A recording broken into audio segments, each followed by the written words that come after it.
Oi, pessoal, bem-vindos à lição 7 de Livre da Pornografia. Nessa lição, vamos falar sobre fortalezas geracionais e eu estou tão empolgado. Na verdade, eu dediquei mais tempo me preparando para essa lição do que para qualquer outra lição que eu trouxe para vocês. Porque, número 1, era fascinante. Número 2, eu percebi que é uma grande parte do meu próprio testemunho. E tem um outro aspecto do testemunho que eu nunca dividi nem mesmo com meus próprios filhos, ninguém. E aqui vai. Quando o Espírito Santo me guiou a enfrentar os poderes demoníacos, naquela época, ele me fez confessar os pecados do pai do meu pai e do pai do pai do meu pai.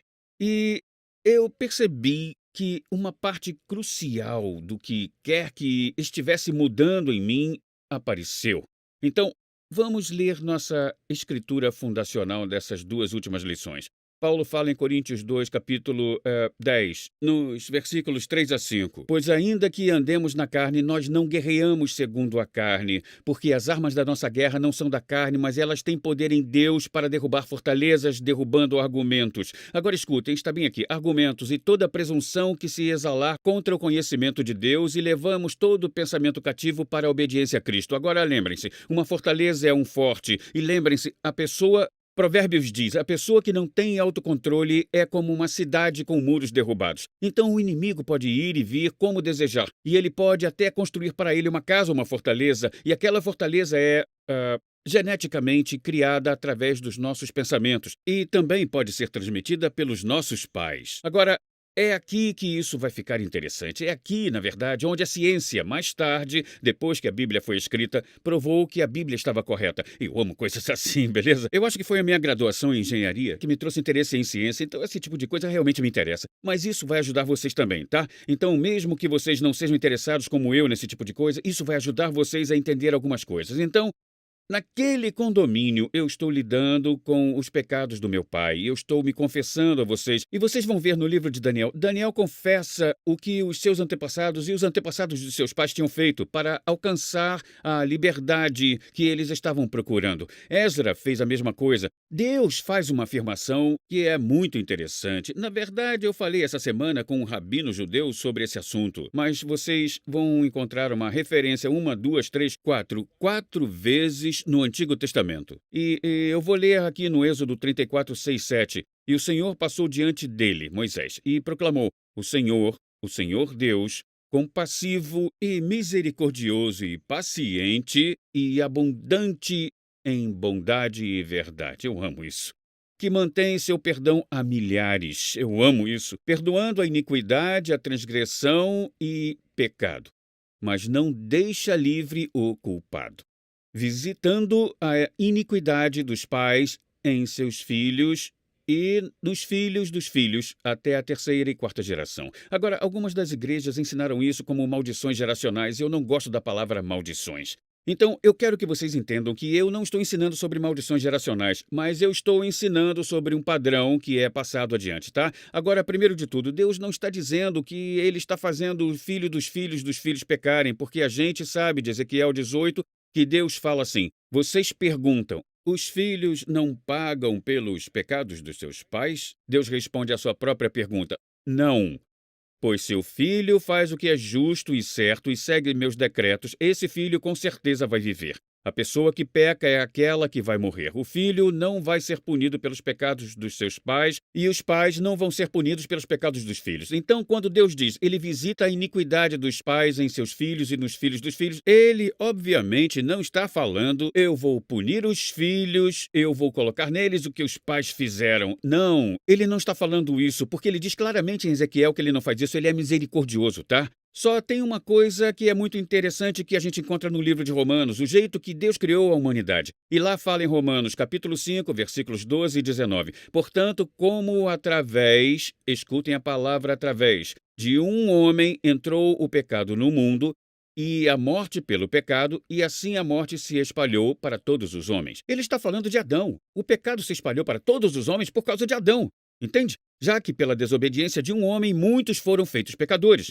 Então, obviamente, tem alguma coisa que é passada adiante pelos pais, tá bom? Ou pelo pai. Vocês estão vendo isso? Então, a ciência fez uma descoberta e essa descoberta foi feita no meio do século XX, então lá por volta de 1900. E eles colocaram um nome nisso e eles chamaram de epigenética. Agora a gente entende genética, ela fala dos nossos genes, tá? Epigenética é isso. São basicamente instruções que se localizam em cima, bem em cima do genoma, e falam para os genes o que fazer. Então, elas não mudam os genes, mas falam para eles como se deslocarem, como se mover. Na verdade, eles acionam alguns genes e desligam outros. Então, os genes que deveriam ser ligados são desligados e genes que deveriam ser desligados são acionados. Agora, isso é o que é incrível. A epigenética pode ser passada adiante de uma geração para a próxima. Então, não só nossos pais passam para a gente os seus genes, mas passam também a epigenética, as instruções de como aqueles genes funcionam. Então, um livro de ciências que eu li foi magnífico. Ele me ajudou a entender e eu acho que vai ajudar vocês. Se vocês olharem para a vida de uma pessoa, bom, vamos transformar num filme. Nossas células, elas são os atores, mas os genes que criam as células e dizem para as células o que fazer, esses são os roteiristas, tá bom? Então, vocês sabem o que é epigenética? Ela é o diretor. Então, em outras palavras, se você tivesse um Steven Spielberg dirigindo um filme, mas se o mesmo roteiro do filme fosse dirigido pelo Woody Allen, você teria dois resultados diferentes. Estão vendo onde eu estou querendo chegar? Agora, quando os cientistas começaram a descobrir essas instruções sobre o genoma, eles começaram a fazer experimentos, porque eles queriam provar isso. Então, pegaram um monte de ratos e introduziram um odor de fruta em particular no habitat onde os ratos estavam. E no momento em que eles introduziram o odor daquela fruta, eles deram choques nos pés daqueles ratos. Eles deram choques elétricos nele, tá bom? Então todo o chão estava dando choque nos ratos, tá bom? Então esses ratos, toda vez que sentiam o cheiro daquela fruta, levavam choque. E aí eles fizeram isso várias vezes. Lembrem-se, é repetição. Isso quer dizer que não é um evento único. Eles continuaram fazendo isso e fazendo, aí pararam de fazer isso. E 10 dias depois, eles permitiram que os ratos cruzassem. E eles tiveram bebês. Então, em outras palavras, não tinha nenhum choque quando as ratas estavam grávidas. E o que eles descobriram é que quando eles pegaram esses ratos bebês e eles cresceram um pouco, eles introduziram o cheiro da fruta sem o choque e os ratos ficaram loucos. Esses ratos nunca levaram choques, eles não estavam nem no útero de suas mães quando isso acontecia, e ainda assim eles ficaram loucos quando cheiravam a fruta. Então, depois eles deixaram aquela geração envelhecer o suficiente para que aqueles ratos cruzassem de novo. E aí foram para outra geração. Então estamos falando dos netos desses ratos originais que levaram os choques. Então eles deixaram esses ratos ficarem um pouco mais velhos, eles introduziram o cheiro da fruta e os netos daqueles ratos ficaram loucos. Então é isso que a gente está falando. Se o seu pai ou o pai do seu pai era um alcoólatra, você nasceu com esse padrão epigenético no qual, se você se meter com álcool, vai virar um alcoólatra. Agora, se você se recusar a tocar no álcool, aquela epigenética não pode disparar. Isso é muito interessante. Mas se você se meter com isso, ele dispara. E então, se o seu pai era viciado em pornografia, e o que é interessante para mim nisso, e esse pensamento me surgiu, e eu realmente acredito que o Espírito Santo me mostrou isso. O Hugh Hefner, que é o fundador da Playboy, se você olhar para a Penthouse, olha para o Harry Flint, que foi o fundador da revista Hustler, essas eram as grandes revistas de pornografia lá atrás, na minha época, no final dos anos 60 e início dos 70. E nunca teve tanta pornografia disseminada de maneira tão ampla nos Estados Unidos até essas revistas aparecerem. Então, todas as nossas gerações olhando para essas revistas. Agora, isso não é nada interessante. Que agora que a gente entrou no milênio seguinte, estamos aqui em 2019, 2020 quase, e nós temos 70% dos homens, 68% dos homens que frequentam a igreja presos à pornografia. Isso poderia ter sido disparado pela epigenética. Aquele padrão se formou e agora tem em todo lugar, nos telefones, nos tablets, em todo lugar. Mesmo assim, nossos pais passaram adiante essas instruções no topo do nosso genoma, que só dispararam assim que a gente começou a vê-la. E a gente começou a ver de novo, e de novo, e de novo, e de novo. Então, não é interessante que a gente tenha uma alta porcentagem de 80 a 90% das pessoas na nossa sociedade olhando para a pornografia, alguns deles de maneira bem regular. Então, eu acredito que a gente tenha que encarar o pecado dos nossos pais. e dizer: Pai, nós erramos. Nós pedimos que o Senhor nos perdoe, nós pedimos que nos limpe disso. E então a gente começa a fazer as escolhas certas. Porque tem uma coisa chamada modificação epigenética, que você pode mudar aquele padrão epigenético ao fazer as coisas certas e colocar a palavra de Deus em vocês. E é por aí que a gente vai na próxima lição. Mas agora deixa eu falar uma coisa muito importante para vocês. Eu tenho um amigo que é cientista, um neurocientista, mas esse amigo é um cristão muito fervoroso. Então ele fez o próprio experimento. Colocaram pessoas nessas máquinas de neuro, sei lá o nome delas, e eles tinham pessoas lendo livros de história, lendo livros de ciência, lendo romances, lendo livros de outras religiões, tinha gente lendo a Bíblia. E vocês sabem o que esse cientista falou pra gente? Ele disse que os únicos em que eles viram mudança significativa nos padrões neurais foi naqueles que estavam lendo a Bíblia. Não naqueles que estavam lendo livros de história, livros de ciência, lendo romances ou livros de outras religiões. Foi naqueles que estavam lendo a Palavra de Deus. Esse livro, a Palavra de Deus, com o Espírito Santo nos ensinando, tem o poder de literalmente mudar o padrão epigenético em nós. Então a gente pode mudar aquele padrão epigenético. Sabem o que isso quer dizer? Que os seus filhos não vão ter a batalha que vocês tiveram. Isso quer dizer que os filhos dos seus filhos não vão ter a batalha que vocês tiveram. Vocês podem mudar a herança epigenética que eles recebem. Então, para os seus filhos, não vai ser uma pedra para eles tropeçarem. Então, de novo, não é que o pecado seja colocado nos seus filhos, é a propensão em relação àquele pecado que é colocada nos seus filhos.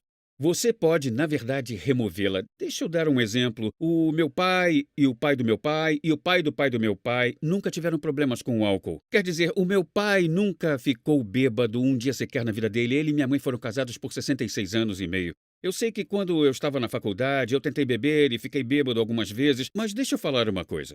Eu não gostei. E, sabem, foi uma das coisas mais fáceis para eu largar, porque eu realmente não gostava mesmo. E eu me lembro de uma vez que cheguei em casa vindo de um bar, eu era um calouro na faculdade, eram as férias de Natal, e eu levei o carro até em casa porque os meus amigos estavam totalmente bêbados. E a minha mãe estava esperando por mim, era 00:30, e eu sentei com a minha mãe e disse: Mãe, eu não gosto mesmo de beber. E ela riu e disse: Você é tão beber.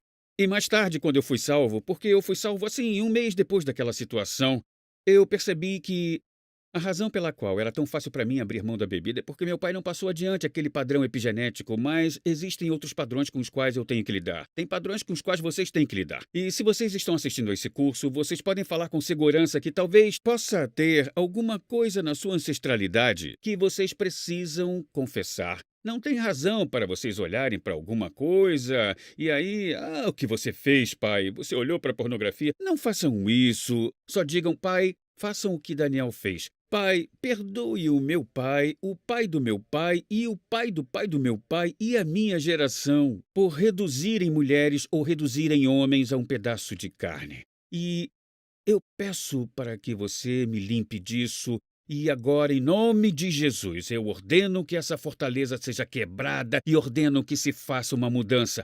Mudem o jeito que vocês vivem. Parem de olhar para a pornografia. Jejuem. Ou só digam: eu escolho não fazer isso, e então não façam. Porque se vocês não fizerem, vocês mudam os padrões neurológicos no seu cérebro e vocês vão se pegar um dia dizendo: eu não tenho desejo por isso, e eventualmente vocês vão se pegar dizendo: eu sinto repulsa de verdade por isso. Então, eu espero que isso ajude vocês a entender que, às vezes, ao lidar com o inimigo, a gente deve encarar o que nossos pais fizeram e ver o que isso mudou pelo poder de Deus, aquele padrão epigenético na nossa vida, para que a gente possa andar livres de verdade. Então, no próximo curso, a gente vai, na verdade, mostrar como essa Bíblia, a palavra de Deus, vai literalmente mudar o seu jeito de pensar. E mudando o seu jeito de pensar, vocês vão mudar o seu jeito de viver. E eu vou dividir com vocês como eu fui totalmente mudado. Eu passei de um homem que era vidrado em pornografia, para um homem que se tornou repelido por ela.